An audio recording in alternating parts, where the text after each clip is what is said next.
Let's start with the front wheel sensors. The front wheel speed sensors are located on the forward edge of the steering knuckle, as indicated by the red arrow.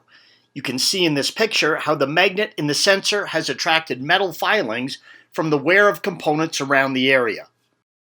Remove the sensor and its mounting plate by unscrewing the two 6mm Allen head bolts as indicated by the red arrows.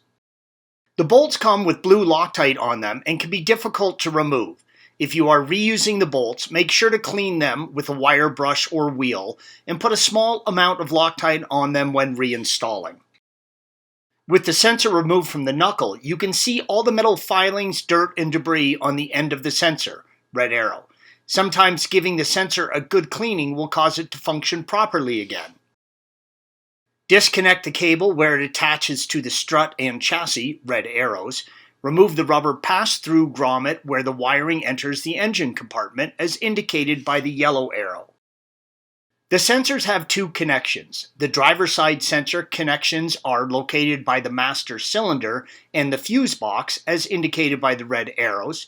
Disconnect the wiring and pass it down and out through the grommet. Installation is the reverse of removal. On the passenger side, they are located on the firewall between the battery and the overflow reservoir as indicated by the red arrow. Disconnect the wiring and pass it down and out through the grommet. Installation is also the reverse of removal. The rear sensor is located on the left side of the differential. Remove the 5mm Allen that holds the sensor in place, as well as the 5mm Allen holding the wiring bracket to the diff, indicated by the red arrows. Make sure to clean around the sensor opening and the Allen bolt. Make sure to completely seat the Allen key in the bolt, red arrow. You do not want to strip this bolt. It is a good idea to have a drip pan below the differential as some fluid from the diff may drip out.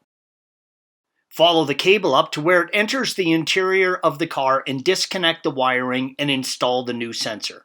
Depending on whether you have a sedan or wagon, the sensor will be located under the seats or the rear compartment. Installation is the reverse of removal. Thanks for watching.